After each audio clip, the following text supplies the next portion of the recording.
In my video today, I am going to show you how to make a countertop like this with scrap plywood that you may have sitting around your shop. So, if you like what you see, please subscribe, like the video, and let's get to it.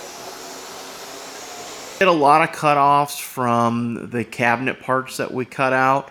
So what I'm going to do is use as many of these scraps as I can to cut the pieces I need for this countertop.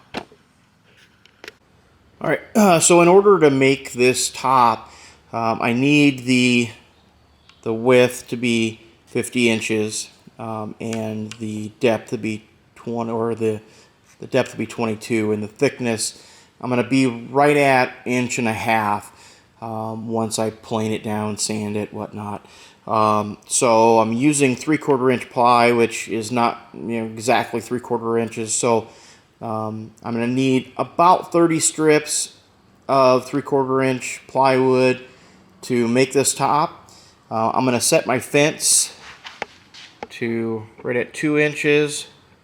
And then rip those down. And then once I'm done ripping them, gluing them, they're dry, I'll put it on the CNC and I will flatten it out because there's bound to be, a little bit of a couple boards sticking up here and there. So we'll flatten it out.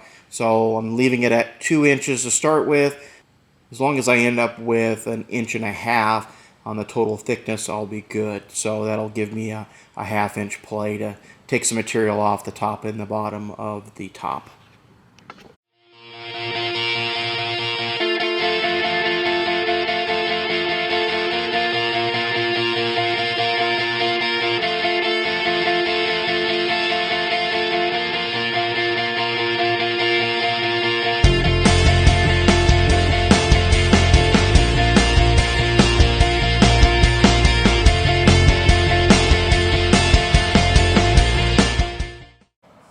To give you kind of a general idea of what I'm after, this would be the 3/4 inch, or just shy of the 3/4 inch material. Once glued together, this is essentially what the top is going to look like. But it'll be 22 inches deep, 50 inches long. This is just B2 birch. You could use really any plywood. This stuff's a little more pricey than some of the other plywood that you might get, but the quality of it obviously is a lot better than just the cheap construction grade plywood. If you wanted to go a little bit more expensive, you could use more of like a Baltic birch, which is this 1/2 inch Baltic birch. So you'd need a lot more of that material, or you could get 3/4 inch Baltic birch as well.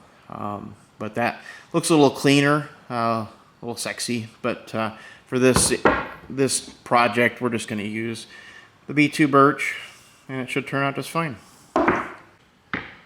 So I set a block at like 53 inches just so I have a little extra on either end. That way I can square it up and cut it at the end.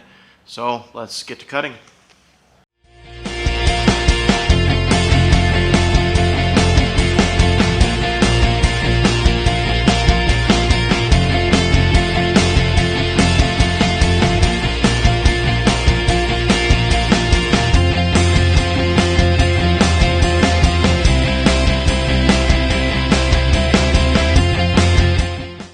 Alright, in order to glue this up, what I found is the easiest way to do these types of projects is, just get yourself a big big gallon of glue. I like the Type Bond 3, pretty much use it on everything. A paint, disposable paint pan, and then a disposable roller. Pretty cheap. I think it was, like, I don't know, $1 or $2 for the paint pan, maybe $3 for the roller. Well, and the glue's more expensive, but I needed some more, so I just went and got a full jug. And then we will position all of the pieces on those clamps, get them clamped up, and so let's get to it.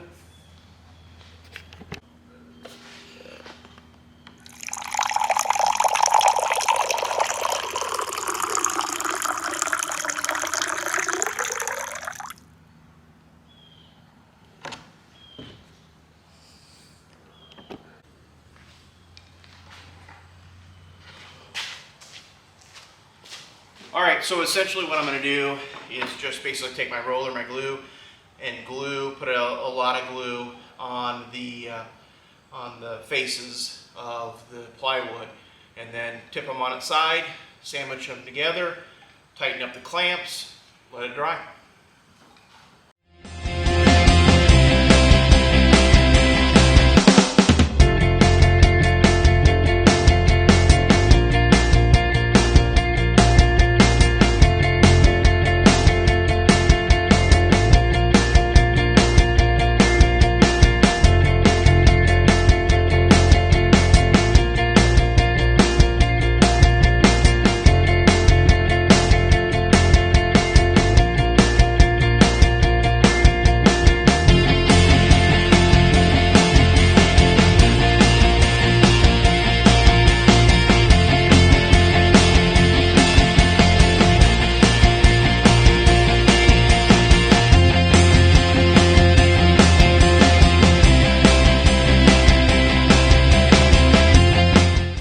So now it's all glued, all clamped up.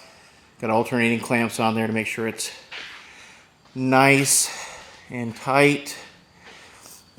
And I guess one thing to think about, now I just use scraps to make this just because I had a lot of scraps, and well, quite frankly, my friend really didn't have a say-so in what we were making for him. I told him I just wanted to make something kind of cool. But you could do some crazy designs. You can get maybe a couple different types of plywood and alternate the patterns. You can do a lot of crazy things with that. Maybe even put in a strip of walnut, or a strip of cherry or something else in there to kind of alternate the pattern. But still, at the end of the day, this is a very inexpensive way to make a countertop. Okay, so now the slab is all dry. It was glued up 24 hours, and now we can go and put it on the CNC and flatten it out. You will notice, and I'll try to get a close-up shot, your plywood's going to have voids in it. It's normal. What I would usually do is fill this with epoxy. What I have found in doing projects like this with plywood is the epoxy is going to seep into the core of the plywood, and it's going to stain it. So if you do this before you put a top coat on, you're going to see a little residue, kind of a darker spot around where you filled the epoxy. So my plan right now is to put this on the CNC, get it flat, then coat it with a lacquer, put probably 3 coats on, sanding in between, and then once it's dry, then I'll fill any of the voids with a clear epoxy, probably maybe black, who knows. And so that way the material away from or around the void is protected from getting any stains or seepage from that epoxy. So I've done this before. It turned out, not necessarily the way I wanted it. So I found that the best way to do it is to clear coat the top first, then do epoxy, unless you're doing a flood coat of epoxy across the whole top, and then you're clear to go with epoxy at any point. So let's get it over the CNC and get it planed down, and we'll get it ready for clear coat. Alright, so now we got it over on the CNC. One thing that I will tell you, for those that are running a CNC and are looking to do slab work, flattening and whatnot, the best thing to do when you get it on the CNC is to make sure that you have it as close to level as possible. This slab, the way we glued it up, it's pretty flat, so I don't have to worry about shimming it. But as an example, take a piece of walnut, and you can see it kind of wobbles a little bit. So the idea is not to get it flat on one side and shim it up all the way on the other side, because what's going to happen is you're going to take a lot of material off on this side and very little on this side. And then when you flip it over, you're going to have the opposite. So typically what I do is try to bridge the gap a little bit. So put a shim on this side, a shim on that side, and just keep working it so the shims are pretty equal until you get to a point where it's not rocking anymore. So that way you're taking equal amount off of the two high points on that slab. So that pro tip there, or semi-pro tip, that'll save you a lot of grief when you're doing slab work and you don't get down to the point where your slab is super thin because you took way too much material off of one side. Okay. Now that we're ready to flatten this slab, in a program called Aspire, which is a Vectric program, I created a file that basically will take off about 1/16 of an inch each pass to get this guy as flat as possible. So we'll do this side until we're flat, we'll flip it over, do the other side. In order for this guy not to move while the process is running, I'm going to go ahead and put some little blocks to kind of hold it in place.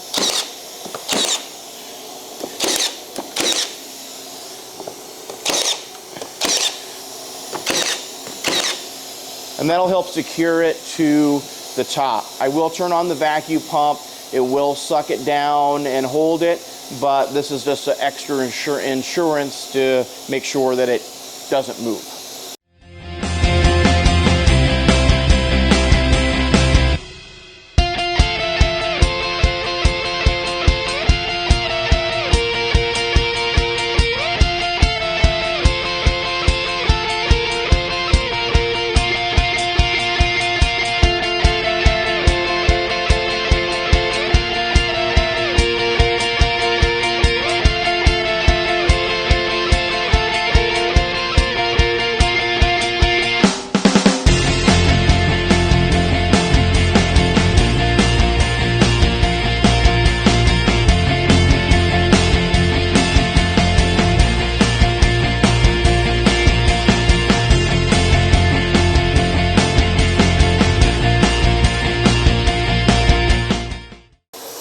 All right, you probably noticed I ran the CNC without the dust boot on. I did it just so you could see, you know, the process of it planing it down. It gets really dusty in here when I do that. So when I flip this and run the backside, I'm gonna put the boot on.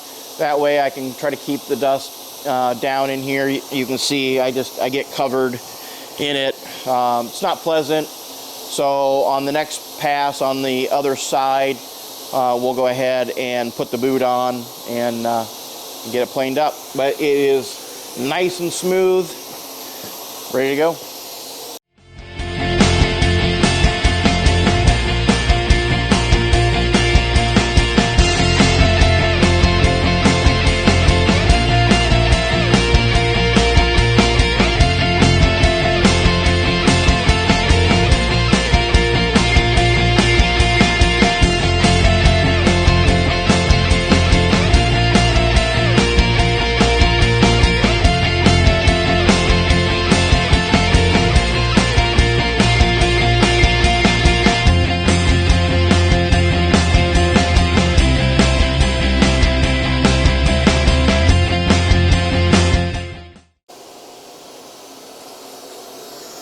All right, so you probably noticed that putting the dust boot on really didn't make a whole heck of a lot of difference. My dust collector must be full, so I'll probably have to go and get that emptied out. But the top and the bottom are both plain flat now. So now we're good to go to lacquer it before we put the epoxy in the voids. I probably will square off the edges before I head back and do that. So let's get to it.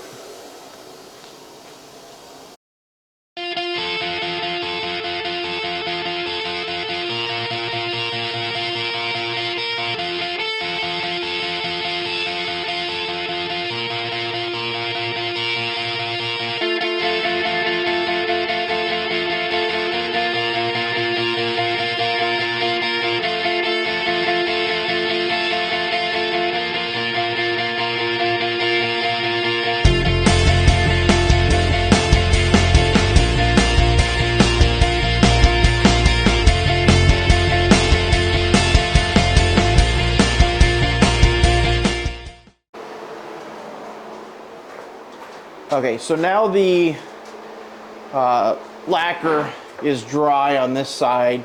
And again, we put the lacquer on to make sure that the epoxy that we're going to pour into the voids doesn't discolor the top of the plywood or the core of the plywood. So we've done that, put on, I don't know, probably 4 coats to get it nice and smooth. And then on the back side, we're just using masking tape to cover up any of the holes that maybe would allow, keep the epoxy from flowing from the top all the way through to the back side. So now that's done, got the tape on, and now we're ready to put on some epoxy.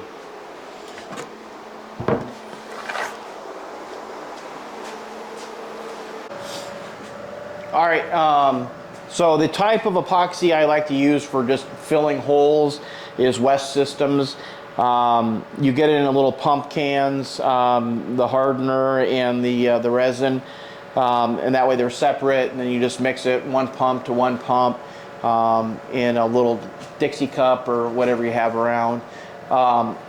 The West Systems does have a fast hardener, which sometimes I like to use on things that I need to get done a lot quicker, but the slow hardener works just fine. So we'll go ahead and mix it up, and then we'll just kind of stir it around in the Dixie cup, and then pour it into the voids that we want to fill. And then we'll use a blowtorch just to pop any bubbles as they appear. So 1 pump of the resin, 1 pump of the hardener, and then just mix it up.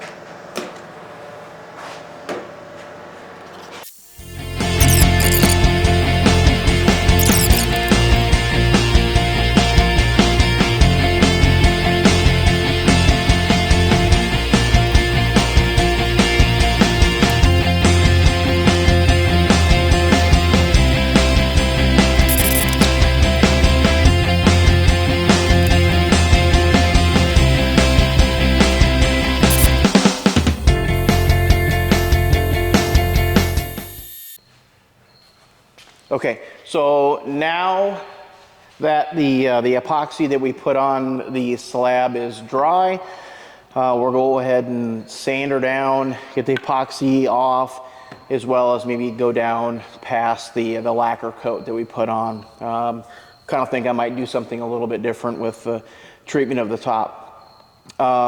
If you're a professional, or even if you're not a professional and you like to get things done quick, I have the Festool Rotex, and I tell you what, it saves me hours upon hours of time sanding things that need to go down, quite a bit. So we'll change the pad out.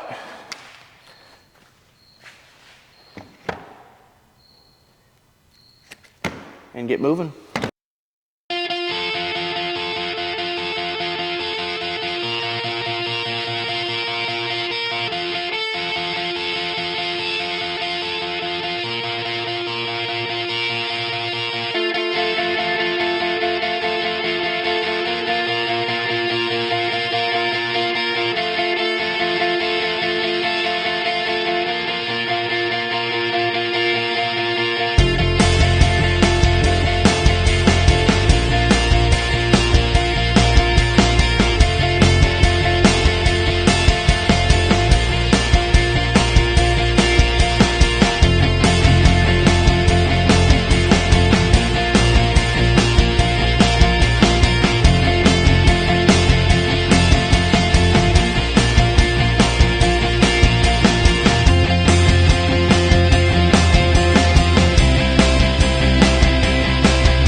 tell you that that epoxy is really, really gummy. Not sure if it's the reaction between it and the lacquer, but I've probably gone through 8 or 9 sanding pads so far, but we'll keep going.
I'm beginning to think that putting a few coats of lacquer and then epoxying was a bad idea, but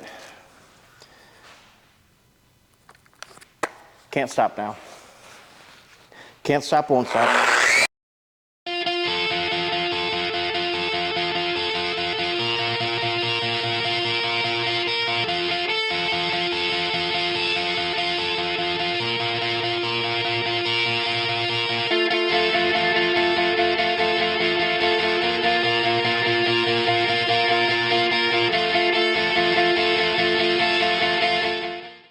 All right, so here's the top, and it's now ready for what I'm going to do next. And let me fix the camera.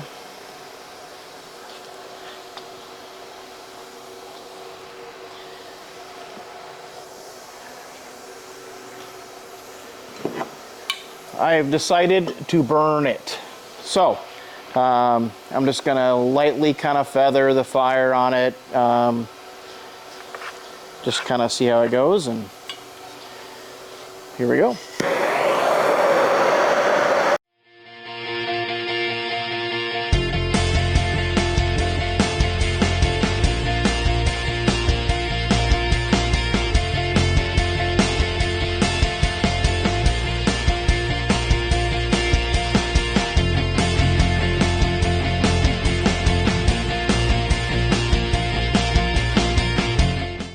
All right, 2 passes down, you'll kind of see it's starting to take a little bit of color, a little darker spots in other areas, so we'll keep lightly doing that.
All right, I'm probably about halfway done. Just getting a little darker. The main objective here is not to spend too much time on one spot, because once it's charcoal, then you're kind of set with that style. So I'm just going to keep even.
All right, I think I did what I wanted to do. Just enough of variety of colors on there. I think that'll suffice. I'm gonna get the edges now, and then we'll get it ready for our clear coat.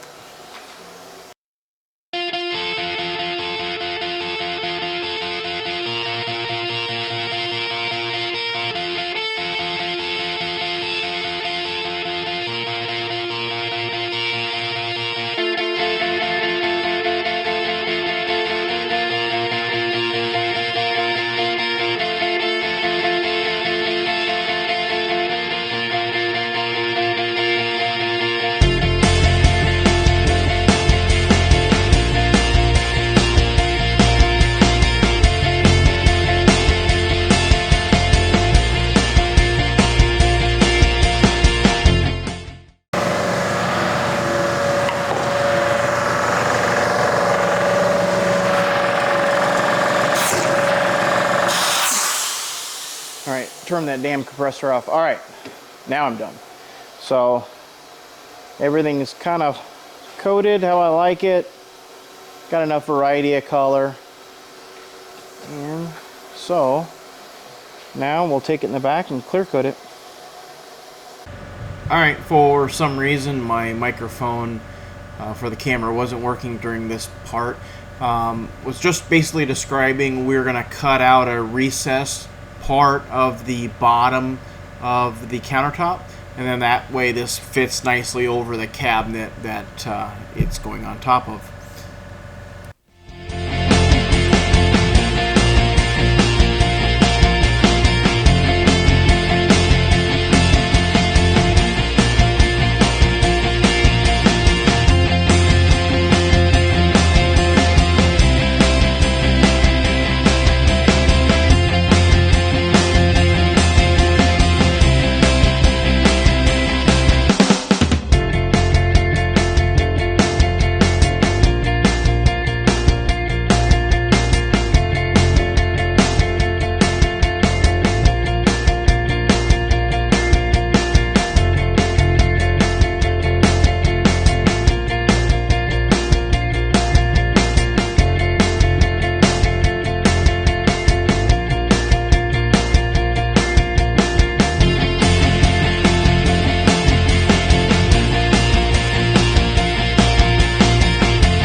All right, we are all done with the countertop.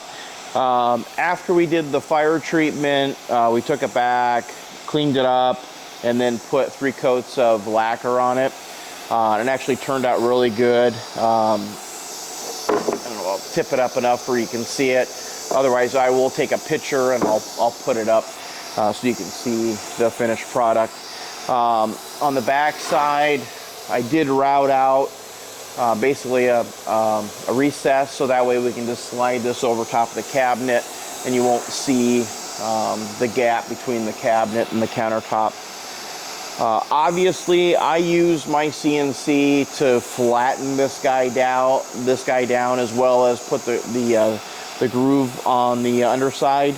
You don't have to have a CNC to do this project. I've done them before I had the CNC. Basically, a good belt sander. You could sand the top down and get it nice and flat. You don't have to have the CNC. It just makes it a lot easier. So, if you liked what you saw here today, I would really appreciate a subscribe on the channel, like the video, and until next time.